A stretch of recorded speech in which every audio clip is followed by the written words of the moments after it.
everyone, and welcome back to All About Literature. My name is Hannah Johnson, and today we will specifically be looking at archetypes in English literature and how they are portrayed. Every little boy and girl's dream is to meet their superhero, isn't it? Meet the ones they dreamt about nightly. For some, this may be Spider-Man or Superman, the generic ones. But for others though, it could be Cinderella or Sleeping Beauty, the princesses they had all aspired to be. We all remember watching our heroes in action continuously through the Disney animated movies. Some of these inspiring movies have shaped the way we, as children, looked at women. Rebelling against stereotypes, the princess role has grown and evolved into a modern-day superhero. Inspirational, they motivated us to be independent, strong, smart, and brave, a feeling generations to come should experience. Why? Well, movies with the traditional theme of princesses that is continuously being duplicated as time passes is a pattern called the princess syndrome. The princess syndrome is a process in which movies with the same key ideas and concepts are continuously being recreated to suit the modern-day tales, following an archetypal theory. Archetypal theories created by Carl Jung and Joseph Campbell are models of which copies are made. Within these theories, there are 12 various archetypes that shape different movies. One movie that represents one of these archetypes is Erin Brockovich. Erin Brockovich, produced by Steven Soderbergh in 2000, is about a young, unemployed mother struggling with her life and her 3 children. The film portrays an exhilarating and inspirational story that promotes female empowerment through her influential role as a single mother and legal assistant for a prestigious private law firm. After convincing her attorney to hire her, Erin discovers medical records found in real estate files outlining a cluster of cancers in a small community. Upon realization that the energy companies contaminated the water, causing illness, she immediately jumps into action, persuading her attorney to take on the case, to only help lead both of them to victory against a large multinational company. This film is a clear example of the fundamental archetype. A person goes on a journey where he or she meets many people, has many experiences, learns much, and finishes the journey a wiser person, with a better understanding of the world. The film portrays the idea to women that they have the ability to manage family life, work, and be successful. An idea becoming more familiar as we enter the 21st century. The topic of feminism is very close to my heart. All women want the same rights and opportunities as men. Feminism began in the late 19th, early 20th century, with the inspiration for the movement being Emily Davison, an English suffragette who fought for women's rights to vote. Since then, women have made significant progress in relation to equal pay with men, right to work, greater access to education, and the right to make individual decisions in regards to their own bodies. This fight against these injustices paved a pathway for future women such as Erin to have the courage to stand up for herself and others suffering injustices in her newfound position as a legal assistant. Erin is portrayed as an uneducated woman lacking legal expertise who dresses inappropriately for her position in comparison to other women in her workplace. Women in this office were expected to wear respectable clothing that covered all the assets they possess as a woman.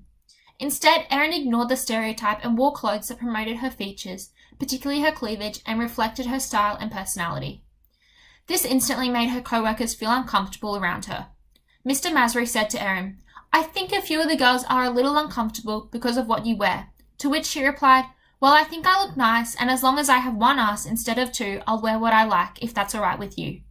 When Mr. Masry made this comment, he specifically referred to the other women feeling uncomfortable, rather than the men, implying that the men didn't mind Erin's outfit as she revealed her assets. This misogynist attitude is seen numerous times throughout the film. On one of the first occasions, Erin visits the water board in Hinckley to retrieve the files that will help support her case. Upon arrival, she is greeted by a male employee. Erin decides to use her assets to her advantage. She uses her charm and body by pushing her boobs together as he stares at them to seduce him into letting her see all the files herself. Yes, this is often seen as degrading for women. However, Erin had complete control over her actions and became empowered by achieving her goal of getting the information she needed. It may not have earned her respect, but it got her what she needed. Female power at its best. I think it's interesting how Erin uses her femininity to her advantage. As an uneducated single mother of 3, she didn't really have much else going for her at that point in time. However, over time, I think she realized that there are other ways of gaining respect.